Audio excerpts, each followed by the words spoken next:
જ્યોતિ વિદ્યાલય આજે ટુર્નામેન્ટ ભાગ 1 થી 4 પાસે અમરાઈવાડી આપનું હાર્દિક સ્વાગત કરે છે। આજે આપણે ઓનલાઈન શિક્ષણમાં ધોરણ 11 વિષય અર્થશાસ્ત્ર એમાં જે પાઠ છે પાઠ 9 રાષ્ટ્રીય આવક વિશે આપણે પરિચય મેળવીશું।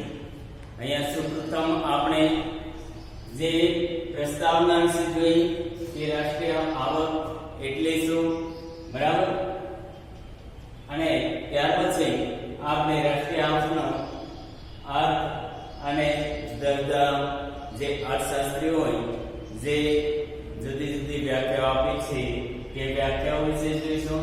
ત્યાર પછી દરેક વ્યાખ્યા ઉપરથી કેવા તારણો નીકળી શકે તેના વિશે આપણે જોઈશું। સૌપ્રથમ આપણે જોઈએ કે પ્રસ્તાવના રાષ્ટ્રીય આવક એ સમગ્રલક્ષી અર્થશાસ્ત્રનો એક પાયાનો ખ્યાલ છે। રાષ્ટ્રીય આવક ખ્યાલમાં સમગ્ર અર્થતંત્રની આર્થિક પ્રવૃત્તિને એક માપવાનો પ્રયત્ન કરવામાં આવે છે। કોઈ પણ દેશની રાષ્ટ્રીય આવક તેના અર્થતંત્રની કામગીરીનું સરવૈયું છે। રાષ્ટ્રીય આવકથી આપણને જે અર્થતંત્રની આર્થિક તબિયતનો પરિચય મેળવી શકાય છે। આર્થિક તબિયતનો પરિચય મેળવી શકાય છે। જો અર્થતંત્રની રાષ્ટ્રીય આવક જો વધતી હોય, રાષ્ટ્રીય આવક જો વધારે હોય તો સામાન્ય આપણે કહી શકીએ કે તે અર્થતંત્ર તંદુરસ્ત છે, તે એક તંદુરસ્તીનું પ્રતીક છે। અને જો રાષ્ટ્રીય આવક અને જો દેશની જે રાષ્ટ્રીય આવક છે તે રાષ્ટ્રીય આવક ઓછી હોય અથવા તો તે ધીમે ધીમે વધતી હોય તો અર્થતંત્રની નાદુરસ્તીનું પ્રતીક ગણાય છે। તેમ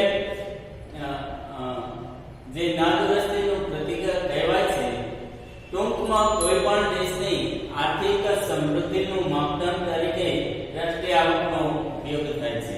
ટૂંકમાં એક દેશ અથવા તો બીજા અન્ય દેશોનો જે આર્થિક રીતે કેટલા સમૃદ્ધ છે તે સમૃદ્ધને માપવા માટે એક પદ્ધતિ તે રાષ્ટ્રીય આવક છે। રાષ્ટ્રીય આવક ઉપરથી આપણે કહી શકાય કે કયો દેશ કયા દેશ કરતા વધારે સમૃદ્ધ છે તે આપણે કહી શકાય। સામાન્ય રીતે કોઈ પણ દેશમાં વર્ષ દરમિયાન પોતાની મૂડી અને શ્રમથી કુદરતી સંપત્તિનો ઉપયોગ કરીને અંતિમ વસ્તુઓ અને સેવાનું ઉત્પાદન થાય તેના બજાર મૂલ્યને રાષ્ટ્રીય આવક કહે છે। તો કોઈ પણ દેશ એમાં જે એક જ વર્ષ દરમિયાન કોઈ પણ દેશમાં એક જ વર્ષ દરમિયાન જે દેશને પોતાની જે મૂડી છે તે મૂડી અને તેમના શ્રમથી, તેમના જે જનસંખ્યાના શ્રમથી જે કુદરતી સંપત્તિનો ઉપયોગ કરીને અંતિમ વસ્તુઓ અને સેવાનું ઉત્પાદન થાય તેના બજાર મૂલ્યને રાષ્ટ્રીય આવક કહેવામાં આવે છે। જે કુદરતી સંપત્તિ, ઉદાહરણ તરીકે જોઈએ તો કુદરતી સંપત્તિ જે જમીન એક કુદરતી સંપત્તિ છે। તો જમીનમાં જે ઉત્પાદન મેળવવા માટે જે કઈ વ્યક્તિ જે શ્રમ કરે છે અને એ શ્રમનું જે અંતિમ મૂલ્ય, ઉદાહરણ તરીકે જો જે ખેડૂત છે, ખેડૂત તે ખેતરમાં કામ કરે છે, શ્રમ કરે છે અને શ્રમ કરીને જે અનાજનું ઉત્પાદન કરે છે। હવે અનાજનું જે ઉત્પાદન કરે છે તે અંતિમ વસ્તુઓ એટલે કે છેલ્લા તબક્કે જે ખેડૂત જે પોતાનું અનાજ તે વેપારીને આપે છે, વેપારી તે ઉદ્યોગો કે ફેક્ટરીઓને આપે છે અને તેમાં અલગ અલગ રીતે જે વસ્તુઓ તૈયાર કરવામાં આવે છે। જે અલગ રીતે વસ્તુઓ તૈયાર કરવામાં આવે, જો અનાજ હોય તો અનાજ દળીને તેમાંથી લોટ બનાવવામાં આવે અને તેના પછી તે અન્ય એવી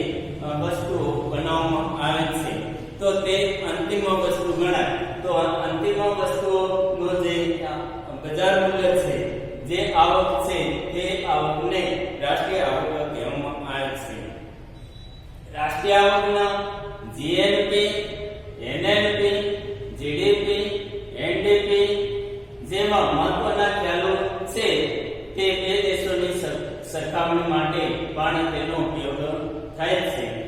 હવે જીએનપી, એનએનપી, જીડીપી, એનડીપી, અહીંયા જીએનપી એટલે કે તે રાષ્ટ્રીય પેદાશ છે.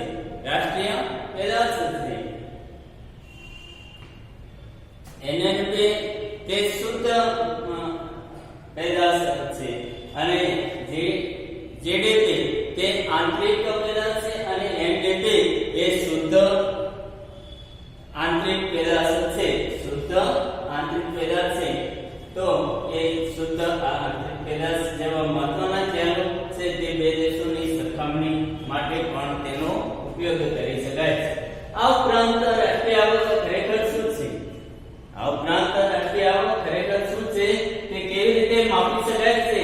માપવાની જુદી જુદી પદ્ધતિઓ કઈ કઈ છે તે કેવી રીતે માપી શકાય છે? માપવાની જુદી જુદી જે પદ્ધતિઓ કઈ કઈ છે? રાષ્ટ્રીય આવકની માપણી વખતે કેટલીક જે સમસ્યાઓ સર્જાય છે તે દેશની નાણાકીય આવક જાણવી જોઈએ કે વાસ્તવિક આવક જાણવી જોઈએ એવી સમસ્યાઓ ઉદ્ભવે છે. આ બધી જ બાબતોનો આપણે હવે પછીના જે લેક્ચર છે એમાં આપણે ચર્ચા કરી અને તેના રાષ્ટ્રીય આવકના અર્થ વિશે અને તેમની જે અલગ અલગ અર્થશાસ્ત્રીઓએ આપેલી જે વ્યાખ્યાઓ છે તે વ્યાખ્યાઓ વિશે જોઈશું અને તે દરેક વ્યાખ્યાઓ ને લીધે જે છેલ્લે જે ખરેખર રાષ્ટ્રીય આવકના જે તારણો છે તે તારણો વિશે હવે પછીના તાસમાં આપણે જોઈશું.